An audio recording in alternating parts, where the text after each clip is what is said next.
now I would like to invite in my guests to help us to understand what does good look like in Microsoft Teams. And so we've got SWOOP coming in. I'll introduce, we've got Emily, we've got Dr. Lawrence Lee, and we've got Sharon Dawson here who are going to be presenting around their current research, which has been really taking us by storm, because we're, especially now that we're all working so much across Microsoft Teams, I think it's something we're really looking at and rather interested in terms of hearing around what they say. Hand over to you guys. Thank you for coming in. Fantastic. Okay. Thanks so much, Kirsty. So basically, we're just going to go through quickly the key insights for the report. It's a fairly hefty report, nearly 90 pages, but you're getting a brief look at this. We will provide a case study here, but what I will, and also a little bit of a look of live SWOOP and Teams and so forth. But what SWOOP does is that we mine relationships, interactions from Yammer and Teams and Workplace by Facebook. So, and every year for each of those products, we've been developing a benchmark. So we take all of the people that have used SWOOP and over the years, and we aggregate that together and we report on the patterns that we're seeing. So this is our benchmarking research. And our latest report is actually on Microsoft Teams, and it's something that it's our first Microsoft Teams report. We covered some over 5,300 teams across 15 organisations. And also this time we've invited some contributions from some partners. So typically we'll have case studies in our reports. We'll find the high performing organisations and we'll go and write case studies about them. We really didn't have time for that this time. So we invited a number of implementers, I guess, consulting companies. You can see their names here. And we asked them to not just tell us what was good, but to also tell us what worst practices they were seeing in their client organisations. And from that, you can obviously infer what people should be doing. And we report on that in the report as well. So to move directly in now to let you know, the time frame that we analysed the data from was a 12-week period towards the end of last year. So clearly Teams is moving very quickly. This is reporting the status as of towards the end of 2019. And what we saw was pretty much what we're calling 3 different lands in Teams. You know, the land of chat and calls, and the land of meetings, which typically maps to people coming in from the Skype and the Outlook sort of space into Teams, and also the land of teaming, which is where you actually build the team channels. And we would see different sorts of people using different parts of Teams. Now, as Kirsty said, these are starting to become more interrelated now, but certainly in that time period, they're very much used as separate functions within the Teams environment. And we refer to it a little bit like a luxury immigration camp, or sometimes we called it the digital Ellis Island, where people were coming in from other worlds, their heritage worlds, into this new modern environment, but largely still doing what they did in their old worlds. And of course, you know, starting to explore what they could see in the new Teams environment. So, but largely, you know, 70 to 90% of all messages were in chat. Right? So, and then in the team space, where largely is where the persistence is, and obviously where we expect people to be doing a lot of their important work. You know, about 40% of the teams were active enough for us to characterise the style of work that they were doing. Now, that doesn't seem a lot. That means that 60% aren't doing much, and that was actually true at that time. Maybe that's changing significantly now, but it really did paint a picture that people were still very much exploring the team space more so than actively using it. But having said that, in that 40%, there were some spectacular use cases. And the other thing I want to mention is, Kirsty also mentioned that the upper limit for Teams is going up from 5,000 to 10,000. Now, I'd pose to you that very few of you would be in a team that had 10,000 people. In fact, you probably aren't even in a team that has more than, say, 20 people or something like that. So when we think about teams, we often think of you know, the people that we're meeting sort of nearly on a daily basis and working closely with locally. But in fact, what we see on Teams, capital T Teams, which is Microsoft Teams, are really groups of quite different types. And what I'm showing here is some analysis that we did. So what we did was a data-driven analysis of the interaction data that we had in our database, and we ran some statistics over it to find out what distinctive clusters existed within that data, and we found 5. The dominant one obviously was 60% were really the disconnected groups, which had very little activity. In fact, less than 1 interaction every week. So clearly they weren't doing all that much. They were just exploring.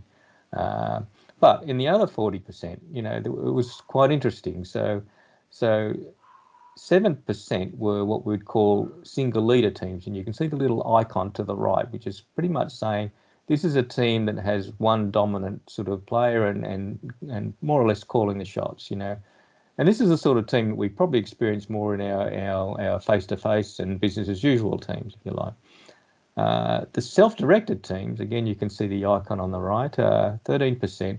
These are teams where there isn't a distinctive leader, and mostly people are connected with each other and doing their work sort of cooperatively, if you like, in a self-directed way.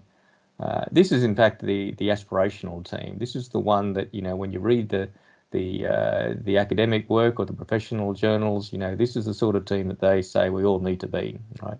And we are starting to see that happening in the digital space, which I think is sort of both interesting and good. And certainly in today's world, where there's a lot of working from home, this is going to be the way that a lot of us are going to have to work. Now, the last two, the forum and the community, there is a bit of symmetry here. The forum is very much like a single leader team with a lot of people watching what's going on. They may not necessarily be forums, but this is exactly the way that the patterns are telling us they're behaving. So, and then the last one is community, and often we will relate community to Yammer and even forums with Yammer. But we accept that, with an upper limit of, now going up to 10,000 people, we'll see forums and communities in teams, and a community is a little bit like a self-directed team, which has a core of people facilitating the community, not necessarily a single leader, but more a community sort of based leadership. But again, with quite a gallery of people that are there simply to learn from those that are in the core. So we think this is important because clearly if you don't do this sort of thing, and what SWOOP does is help organisations monitor and manage their performance. If you're a self-directed team, or you want to be a self-directed team, but you're presenting as a community, then clearly the metrics are quite different, and you need to change the sort of way you work if you want to achieve that sort of purpose and so forth. And it goes the other way as well for the other types. But I guess what we're seeing certainly today, and we just had a look at just a week or so ago, we looked at our database and looked at the activity increases just for March. So this is when people started working from home. We saw on average a 210% increase in Teams activity just in March.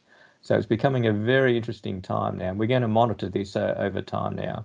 And Yammer didn't miss out either. With Yammer, there was probably about a 70% increase. So we're seeing a major sort of increase in the amount of interactions going online, which is certainly not surprising. To quickly go through the key findings for the report. Clearly, as you saw, we had quite a lot of experimental groups, small, largely inactive groups.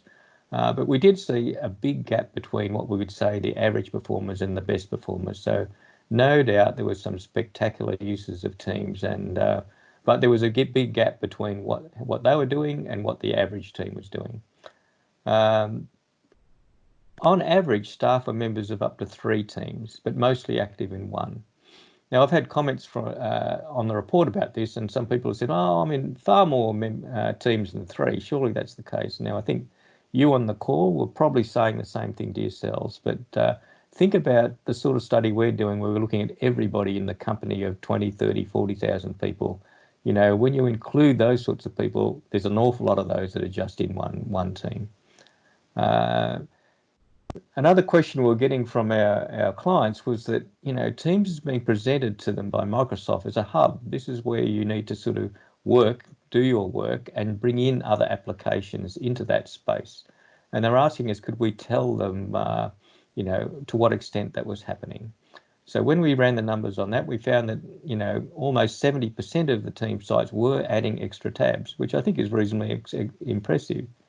And then the next question, obviously, is what are those tabs? And we found, interestingly enough, Excel was by far the most popular added tab, probably twice as much as the next one, which is pretty equal between SharePoint and Planner. The majority of tabs that were added were Office 365 tabs. But we did find a few external ones, mostly things like websites or PDFs and things like that. In the report, we also comment on this issue of Teams versus Yammer, and we've got some interesting data to share with you on that. It's a question we get asked quite a lot, and I'll move into that a little bit later.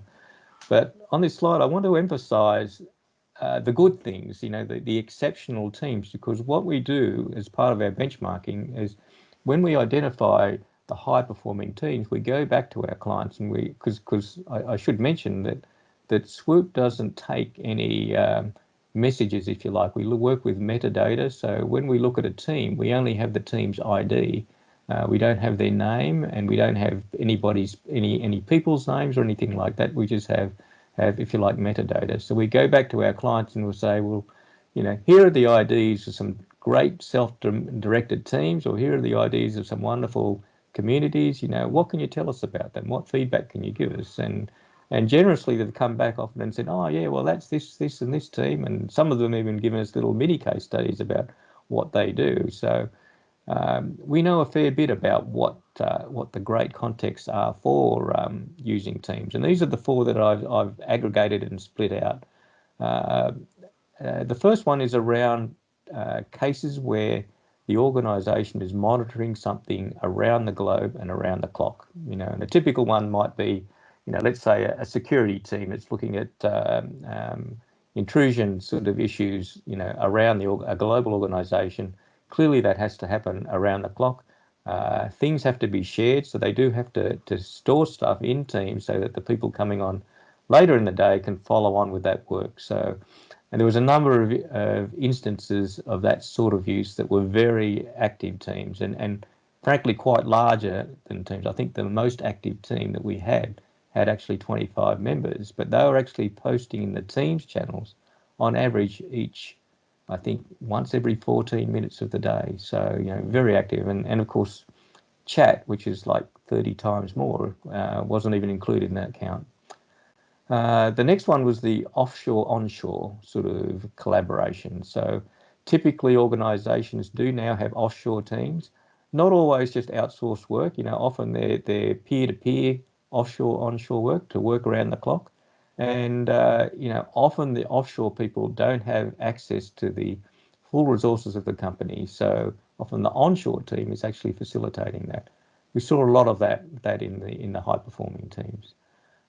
Global change programs. These are programs that have to hit the whole breadth of the company at some depth. So we saw a number of examples of those, and certainly the you know, the Office 365 rollout is usually one of those programs. But any sort of major program that impacts the whole organisation, be it a safety or program or you know, health and safety or something like that, or a sustainability program, they fit into that space.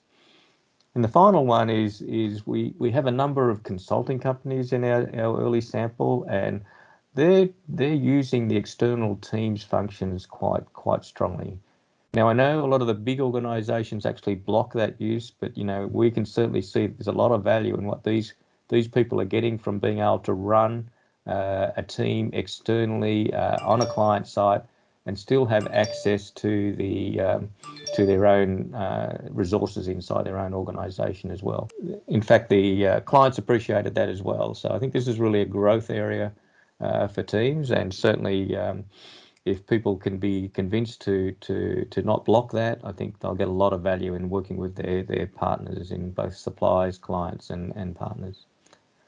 And you can see there's a link here to the report. You can download that. It's available for free. Just go onto our website. It's fairly hefty, you know, nearly 90 pages, but yes, I think you'll enjoy it. So, but let's move on, because I want to share with you the worst practices. So this is something that might make people feel a little uncomfortable, but we found that people really do resonate with actually much more of the negative even than the positive. So and these are the 5 ones that we drew out from our 6 partners that came through. You can read the details in the report. But you know, one of the top one was around over formalizing the rollout of teams. You know, so typically, if you have part of your organization's role is to introduce, say, enterprise software, the typical structure is that they might introduce it department by department.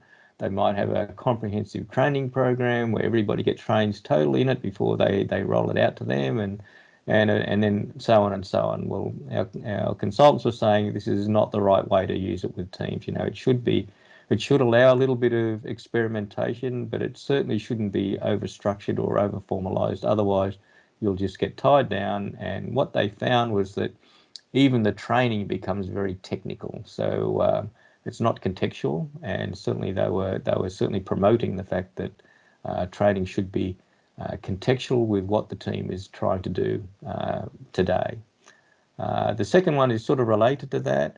They're saying allowing the IT company department to dictate how to use Teams. Now, I must say that this isn't something that the IT department aspires to do. It's really when the organisation hasn't taken real ownership of Teams and how it's used, that it's left to IT to actually do that job. And what our partners observed was that IT departments typically will recommend things that reduce the potential for support calls to come in.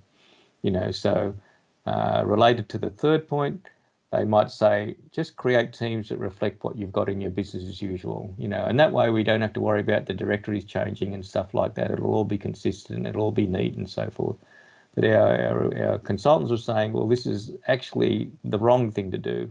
Now, I might say it's not totally the wrong thing to do, but they were very much into changing the way the organisations work and taking the opportunity for doing that. And by just replicating your existing structure in Teams, you basically are just sort of digitising what you're doing now rather than changing what you're doing. The fourth one, relying on senior executives to lead the change. This is something that we saw quite regularly with Yammer, and it's certainly the way to go with Yammer. Our consultants were saying with Teams, it's actually the wrong way to go. They're saying what you need to do with Teams is you need to have teams using it in operations. The role of the executives is to amplify the good cases and to sort of just to support it rather than to lead it. In fact, some of them said that actually senior executives are probably the worst users of something like Teams. So they said it's better to have operational teams be using it and then sharing their knowledge about how best to use it. And the final one, you know, I've often referred to this as the Thermomix argument that, you know, now that you've got Teams, you won't need all of those other tools. You can just do one thing in one tool. And of course, that seems to be attractive to a lot of people. But in fact, even both the consultants and Microsoft are saying this isn't the right way to think about Teams. You know, it's not an alternative to Yammer and SharePoint and OneNote. It's a hub, and it's a place where you bring those sorts of software in. So when we looked at the sort of organisations and how they were adopting Teams, as I said in the first slide, mostly they were just migrating into the space and doing what they were doing today in a new tool. And I would call that the efficiency use. So that is like doing what you're doing, you know, your teams being formed just like your business as usual teams and just shifting your work to a new space. And that's fine. You will get some efficiencies with that, but you're not going to change the world, you know.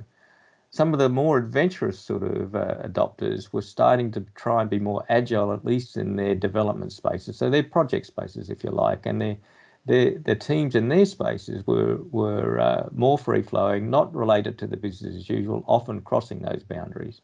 But of course, they left their operations sort of places in the business as usual. So when they were transforming their operations into teams, they did look like their business as usual teams.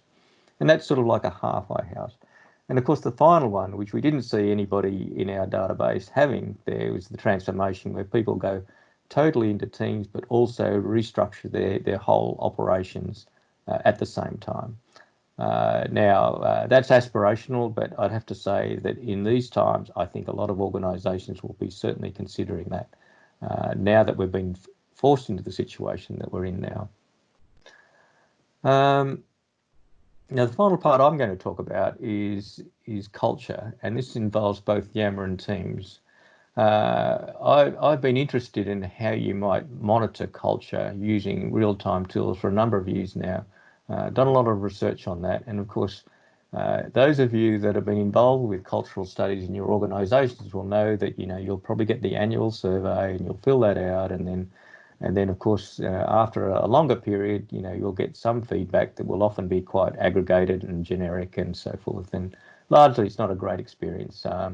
Now, obviously, there's pulse surveys now that can speed it up a little bit, but nevertheless, you're not getting much feedback on this very regular feedback on this very important topic. So, in last year's Yammer report, I did an exercise where I took a common cultural modelling framework called the Competitive Values Framework, and I ran this survey with some of our clients, and that way I could get an assessment of what they felt their culture was now and what they would like it to be. And then I created a SWOOP version of that cultural map, and looking to see whether it would actually look the same as what they were saying about their culture. And interestingly, what I found was that and you'll see this in the blue, you can read about how this is done in the report in some detail, but it suffices to say that the blue little marks, the dimensions are clan, which is like a community, ad hoc, which is like the informal work, market, which is very much business market focused, and the hierarchy, which is very much regulatory, hierarchy run, if you like. And you can see that the blue, it very much favours that community ad hoc type work. So in essence, it didn't match the existing culture very much at all. But when I overlaid the Teams data from 5 organisations that we have that are using both Teams and Yammer and have been using at least Teams for quite a while, you can see the difference here, that you can see that Teams is very much reflecting the operational culture, and if you like, Yammer is reflecting the futures culture. And I think this is a very important point, because I think they're actually different cultural spaces, and that's one of our arguments that you really need both rather than to do everything in Teams.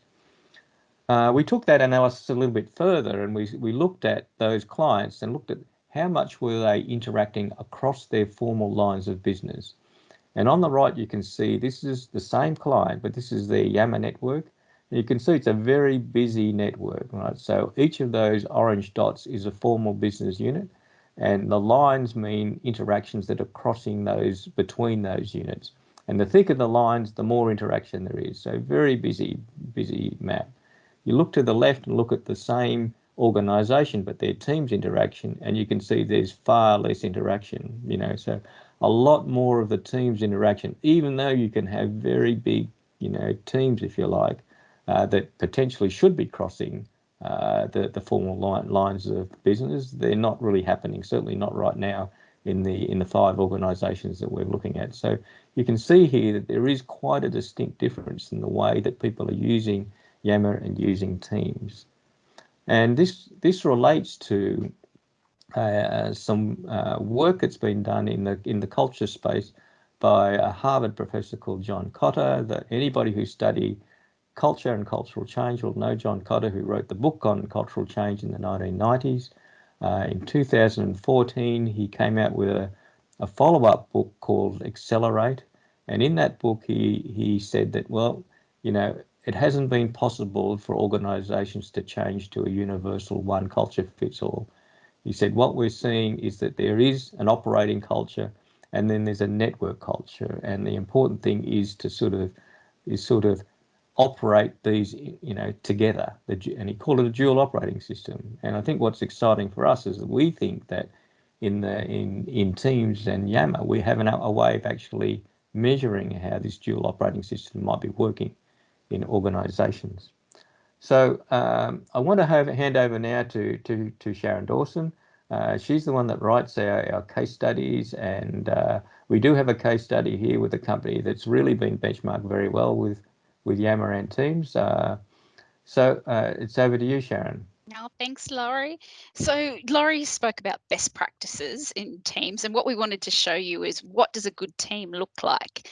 And this was one that was one of our top benchmarked teams. So we did benchmarked 5,300 teams globally, and this one was one, I think, in the top 5, wasn't it, Laurie?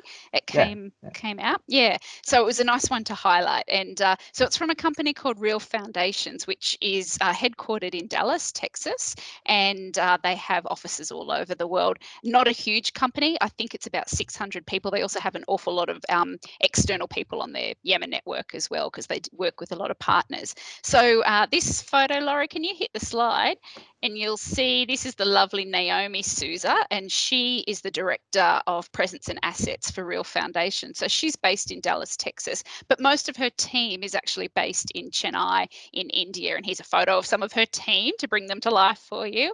So this particular team that we're looking at, that was one of the top performing teams, well, we've called it What I'm Doing Today, and it's actually Naomi's team. And what they do is all up in their team, they have 15 members, which is actually a little bit bigger than what we would recommend as the most productive team. But each person every day does just a short post in Teams with the hashtag what I'm doing today. So it can be things like Naomi saying, okay, I'm going to take over, I'm going to do a social media post today, or we are going to start some training for Office 365 today. And what she doesn't finish, then the team in India knows exactly how far she's gotten along. They can pick up and piggyback, so they can work 24 hours. And there's also this real transparency within the team. So even though she's physically in a different place to most of her team, and certainly a different time zone, she still feels like she knows exactly what every team member is doing. So the way we came across this team was, as Laurie said, all of our benchmarking is anonymous, and we knew it was from Real Foundations. We had the team ID. So we went back to Naomi and said, oh, these are some of your top teams. This one was one of the top ones. She looked it up. She said, oh, that's my team. That's my actual team. And this is how we operate. So we thought it was a really nice story to share. And the importance of showing this best practice is, as Laurie touched on, he was only telling me this morning, this new research he's done just this week shows that our SWOOP customers, the usage of Teams has gone up 210% in the month of March. So it was a 70% rise in Yammer usage and 210% in Teams. So I think being able to showcase what a high-performing, productive team looks like is really important. So Laurie, can you push ahead with this slide? This is what I wanted to ask you guys. So Laurie touched earlier on the SWOOP Teams types, and we call these the SWOOP personas.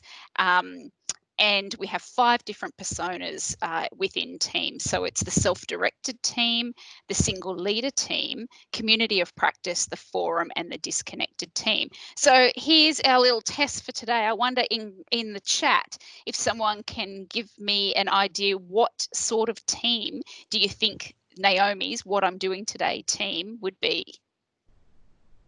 See if anyone's gonna jump in.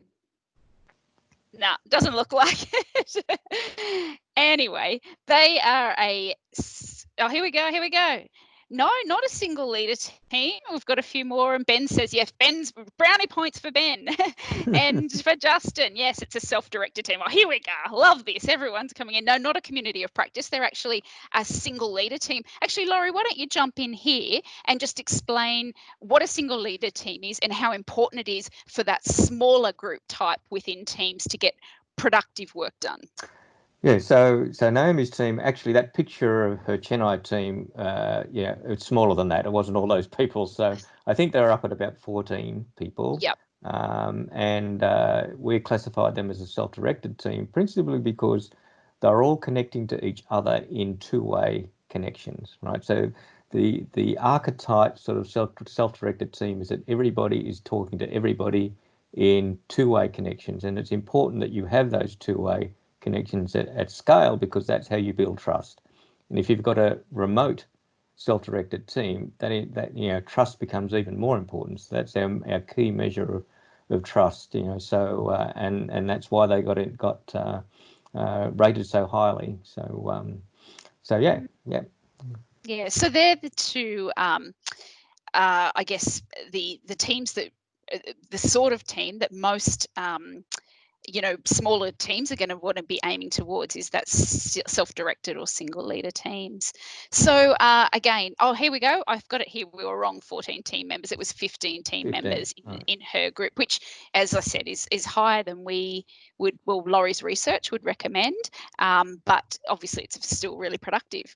So another question, and Laurie touched on this earlier, is we have so many customers come to us, and I'm sure you guys often have this as well, or in your organizations, you have people coming to you asking, when do you use Teams and when do you use Yammer, and do you need both of them? And Naomi's group in Real Foundations, her company in Real Foundations, they're really clear about when they use Teams and when they use Yammer. So they go to Teams to do their work. So it's just like their physical team. That is the team, whether it's digitally or physically, where they'll do their day-to-day work. So, as Laurie touched on, you don't want your CEO in there or your COO in there. You want your team leader in there, and it's where you can have that defined group of people who and you're working with, so you can get that productive teamwork going. But Yammer is that place where when you need to step outside of your team and you need to find the answer to a question, or you need to share some knowledge or even announcements and things like that, that's the importance of Yammer. And so here we go on this quote. Naomi actually described it as the virtual water cooler. So when you are trying to find the solution to something, she always says there's somebody in the organization who's going to know the answer. There's somebody out of their organization, as I said, I think it's about 600 people, that's done this before and knows the answer. But how do you find that person? And what they're really big about is collating all that knowledge onto Yammer. And if you've got a question, you put it on Yammer, and either the answer is already going to be on Yammer and someone can direct it towards you, or that you can connect with somebody who's got the answer. So this is actually a screenshot of SWOOP from Naomi's actual team, which is what I'm doing today team. So you can see up the top, it's just an ID number there, but we took this team to her and showed it to her, and she said that's her team. So I might get Emily to jump in here just so she can show you what this looks like on SWOOP and how we know that this is a high performing team. Thank you. I've just opened up the SWOOP dashboard now, so you can get a bit of an understanding of how these insights come to life on the dashboard. So if you imagine Naomi's team, for example, you'd be logging in here and having a look into the insights here for the specific teams. But if I just take a step back to start with, when you log into SWOOP, you'll always start on your personal tab. So we can navigate between the different sections over here. And you'll see I've just clicked into the personal section. And this is because at SWOOP, we strongly believe in the democratization of a lot of these analytics. And as Laurie spoke to some points before around, it's not necessarily senior leaders driving the adoption and change when it comes to teams. It's much more down to the individual and starting with that grassroots approach. And that's also the learnings that we heard from a lot of our partners, as well as a part of the benchmarking report. But if we're looking at it on the teams level, I've just jumped into the teams tab here. And if you imagine we've just refined into Naomi's What I'm Doing Today team, we're able to have a look at things like the key statistics, so we can see very quickly the number of members, how much posting, replying, liking, and app mentioning is going on. But then as we start to scroll down, we have a lot more in-depth insights to really understand the type of collaboration that's happening here. So we just spoke a little bit about how Naomi's team was a self-directed team, and this is all represented here in your SWOOP team persona tab widget, sorry. So again, we have the 5 different team personas, and every single team on your team Teams instance will be allocated one of these team personas, depending on how you're performing in some of these different categories. So we've broken things down by key player dependency. You know, to what extent are you relying on those key players to keep the conversation going, or to ask the questions, or to prompt people to get involved? Of course, we're looking at things like, you know, the two-way conversations and the reciprocity that's happening there as well.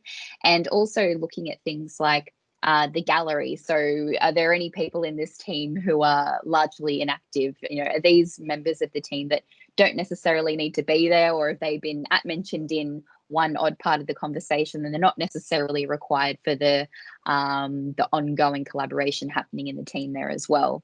And of course, we give you some ideas here on how you can move toward becoming a self-directed team, and that usually involves really taking into account the size of that team and how you can perform and be more agile as well.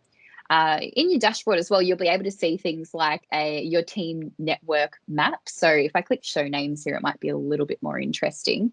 So you can see exactly who is connecting to who within your team. And as you move some of this strength measure across, you can start to identify maybe any silos that are happening in your team.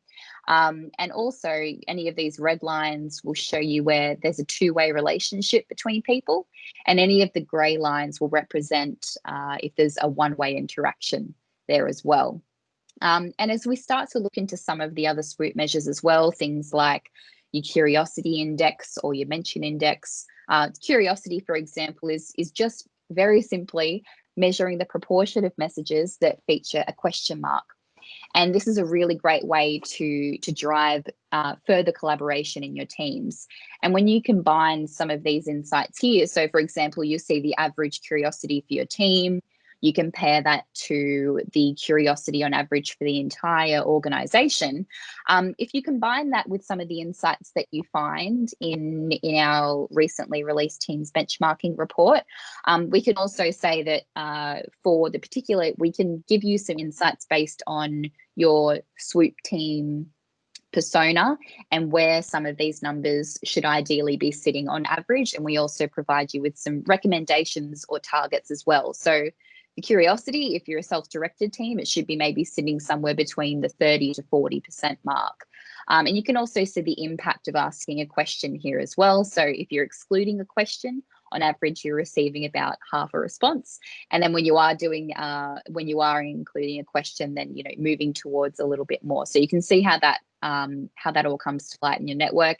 And the same sort of thinking applies to the mention index here as well. So what do you think would be the mention sweet spot, I guess, for your particular team or even for your organization?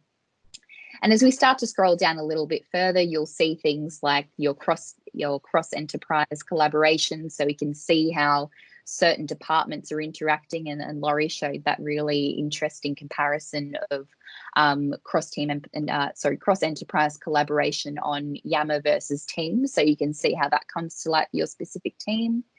Also looking at things like your key players or your key influencers, I guess, in your teams as well. So who are those people that are regularly contributing to the conversation? Who are those true teaming champions? And then also the extent to which you might rely on some of those key players to keep that collaboration going. And you can also very quickly identify some of the most active channels. So is the split of the activity representing where you would expect a lot of the work to be happening? And then that also kind of links up nicely with your team's diversity index. Now, diversity is all about your spread of experiences or knowledge within your organization as a result of being a member, and your activity being split quite equally between the teams that you're a member of. So you're able to bring in those different bits of knowledge or experiences from being a part of these different teams and bringing it into the team that you're currently collaborating in. So a higher diversity index would indicate that you have a more diverse range of experiences within the organization. And of course, you're able to see things like your most engaging posts and everything like that as well. And you'll see a lot more measures there. There's a wealth of insights. If you look into the SWOOP dashboard, it's just a matter of finding the things that you're most interested in measuring, and setting some targets or recommendations for your team based on these insights, but also understanding what some of the recommended targets are in the team's benchmarking report as well. And I know that we've shared the link with you to download that today too. Sharon or Laurie, anything else to add on in terms of what we're seeing in the dashboard at the moment? No, not really. I mean, we need to point out that this is really looking at the team channels. This data, the chat, the APIs aren't released yet, formally released, to allow us to do the same level of interaction analysis.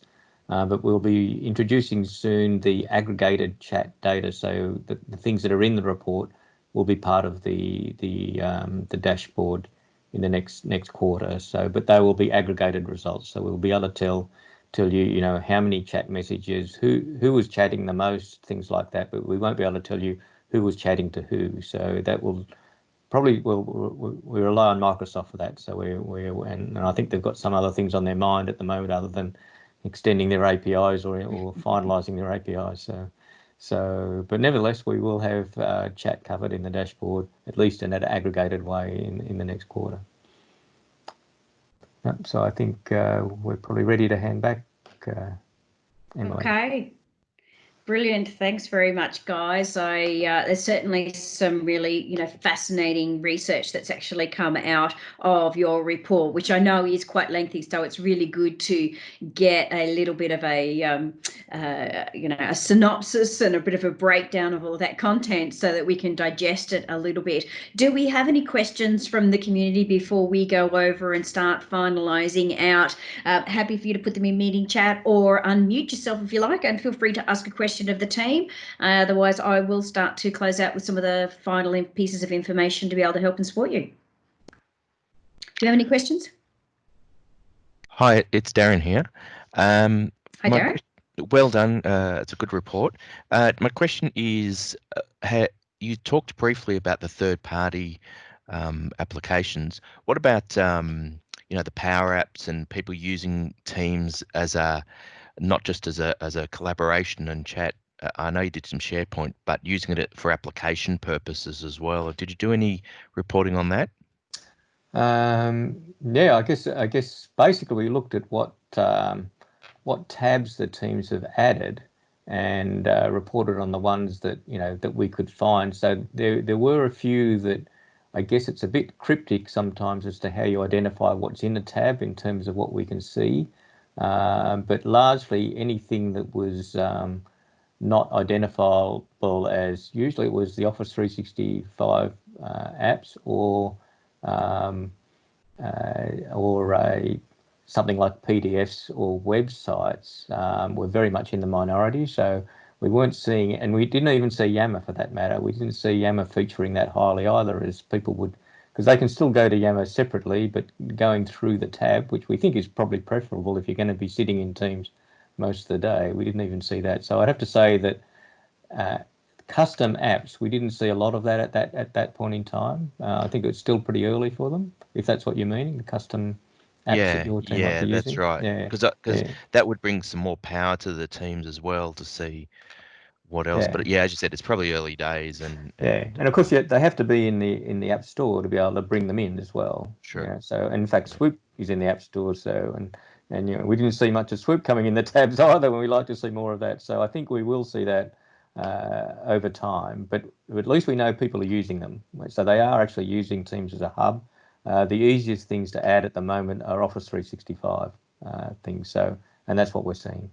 Okay, thank you. Darren, I can't see it right now. I've put my finger on it in the report, but we have listed there, I think it's at least about the top 6 or 7 or 8 applications there as well. So you'll see that in the report. Okay, thanks. Hello, Very all. good. Justin here. Hi, Justin. Just a quick one. I work for an NFP, about 350 staff spread across the eastern seaboard of Australia. We're about to roll Teams out.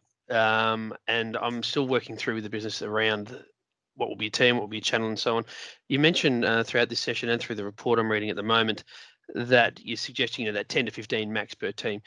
So if you've got a directorate and then multiple departments, then multiple teams under each one of those business units, are you seeing, I guess, team A of 10 people, of one function or one product as a team, and then team B and team C, and then the greater team that they sit under? Are you having it?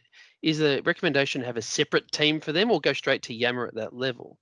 At which point do you split out to Yammer versus just having another departmental team versus a team? No, it's a very good point, and quite debatable. My personal view is that for a real team, like if you've got a team that you see every day and work with every day, it's highly unlikely that you're going to have even 15 or 20 people in it. Right? So, and the research tells us that teams, after they have more than 10 members, become less productive. And what we're seeing in the data is that the highly productive teams, in general, do have less than 10 members. There are certainly exceptions, and Naomi's team was one of them, and we saw one that had up to 25 people, but it's simply physics. If you think about you working from home now, if you've got your team's got 5 or 6 people in it, which is the sweet spot, it's not going to be too hard to sort of interact with them in a two-way connection, regularly during the day. But if that team was 25, that requires an awful lot more interaction to bind that team. So I think you need to think about your teams in that sort of way. And what we're finding, that even with the teams that might have had 20 members, so let's say you have a team in your organization that you want to form into a team that might have, say, 25, 30 members. I mean, there's nothing wrong with that, but what you'll find is that half of them won't do anything, right? So we're finding that on average, even though people on average, and I think on this call will probably say, I'm in 5, 6, 7. We had people that were in hundreds of teams, right? But very few were active in more than 5 teams, right? So it's just, obviously it's physically impossible to be active in 100 teams. You might try and read some of the things, but largely you're not going to be active. In fact, one of our consultants said he was a member of like 70 teams, but he doesn't do anything in all of them. He actually uses the notifications and looks for when something's happened that he might be interested in. And they also have a practice that if you want somebody to take action in a team, you should tag them and mention them. Mm-hmm. But you shouldn't mention them if you don't want them to take an action, right? So think about your email. Often people will CC people in just in case they might want to read it. In Teams, they're saying that's the thing that you shouldn't do, because what happens is that you'll get notification overload and you'll put those people off. So you should only mention people when you expect them to do something, rather than just in case they might want to see it. Otherwise, they'll just get overloaded with notifications. And I know you can turn them off and things like that, but most people don't go to that trouble. So yeah, I think in terms of Yammer, I think when it's enterprise-wide, I think definitely if it's enterprise-wide, if it's just within a certain department and it's a forum running within one of your lines of business, I think it's quite appropriate to still run that in Teams. But I think if you've got anything that you want to sort of draw from the whole organisation, you should be in Yammer. Okay, so you touched on obviously the perfect number of around 5, the optimal number being 5, and then you also were constantly referring to what should be in a team. But during that bit of discussion, then there was no comment regarding a channel. Could you still not have the team being larger and then just having a channel for those smaller directly facing, well, previously were directly facing teams? Well, members, yes, that's one of the practices that I think is questionable, is deciding that you're going to have one big team as the program, and you're going to have each team in that program as one of the channels. And I know a lot of organizations are doing that, because in that way you don't have a whole heap of teams, you just have one team and everything, and that makes it very easy for the program manager. And I think that and that's attractive to a business as usual structure. The problem I see with that is that also you can also change the privacy levels on the channels as well. So you can now make some of those channels private. The problem you have then is that people have to sort of understand what is being shared. Which channels are private, which ones aren't, what am I really seeing? It very quickly becomes very complicated for people in the program, if you like. The other downside I see of using that approach is that you're taking if you have a team that's just using a channel, you've taken away the opportunity for them to have sub-channels, if you like. So in essence, you're saying, well, if you have a team that's in one of the channels and it's doing quite a lot of stuff, they can't chunk their work up into channels anymore because they're just a channel until Microsoft comes out with sub-channels. Sort of, if you like it, it then becomes like, well, what's the point? So I think you've got to be very careful if you undertake that sort of structure, because I think it does take away from your potential to be more adaptable.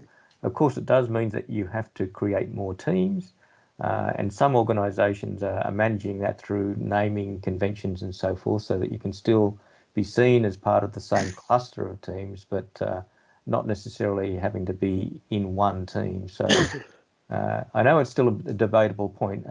This is certainly my view, and certainly some of our consultants' views were going down that track as well for different reasons. As I said, one is the security issues that get very complex, and the other one I think is teams losing the opportunity to actually use channels. And I think there's some other issues I mentioned in the report about having external members as well. I think that you can't. I don't think you can actually just invite external members into a channel. They have to come to the whole team. They have to be a member of the team. Yeah, so those things, maybe they'll get addressed, but I think, in my view, I don't think it's a good practice. I think it's something that, I think you should wear the having extra teams and managing that than to try and fit it all in one big team. I think your line around, take away the opportunity for for a busy team to use channels. I think that's a key point for me as to why I would go down the multiple teams rather than the channels. Yeah, I think I mentioned that in the report. Yeah, good. And you also touched on naming conventions there. I've got 1,000 questions around that, but I won't bog us down in that. I'll let someone else ask a question. I'm not an expert on that either, but I think if some of our partners were, and they're all named in the report, and they'll certainly... Yeah, naming conventions can take us down a very slippery slope. I just keep going around in circles. I feel like a puppy chasing my tail. Yeah, absolutely. And I mean, every single adoption program that I'm pretty much doing at the moment is either based around security, such as MFA, for example, or it's teams. There's very few that's to do with anything else at the moment. There's a lot of reinvigoration with teams. So all day, every day, I'm executing teams programs, teams training, virtual. I'm working weekends and nights doing training around it. And, every organization is different. Every organization, when it comes to its naming convention, a lot of them don't have any kind of governance that actually talks even about naming convention. It's a little bit of a free for all. And there's not many that I'm seeing that are actually putting into place naming conventions, which is something I always would highly recommend as part of your governance. But, people have still got to be able to have enough of a freedom to know when I see a naming convention that's got the organization and a code and then a team, and then you can't actually see it in the team over on the left hand side. So I just go, just be cognizant of that. And can people ever find it again? If you've got this huge long naming convention, they can't see it on the screen on the left hand side. So when I start to see that, it's like, it's all very well and good to have some naming conventions and governance, but be considerate of your users, because are they ever going to be able to find it again if you do that? Exactly. Do you have any examples or is there any online where I've searched it and everyone looked for, people are really talking about the mechanisms in place to set a naming policy through through 365 policies and so on, but no one's actually saying, well, this is what I'm using, this works well for me because this and that. Have you seen anything out there that does that in terms of the naming convention itself rather than the policies around it? Look, there are a lot. Like, one, don't put your company there as number one, because frankly, they're already in the company. So do they really need it? The only time you may need it is if it's an external party and they need to be able to differentiate between themselves and the externals. So then you might actually have if it's their name starts, that's all very well and good for you, but it's not as good for them because they don't need their name in their team, kind of thing. So they actually need your name for their team. So there's a few cool little things around that in terms of naming conventions. Often it'll be a team or a department have got sometimes they might have a code. And it depends on the business, and the industry you're in, because legal have cases, projects have numbers, so they do based on a project number. It's very different depending on you know, what's the convention that's in place for the business, for the industry, for the team. Hence why you probably won't find much out there as to, well, what's going to be best practice. It's really going to be what's common sense. Thank you everyone for joining. It's always good to be able to have a chat.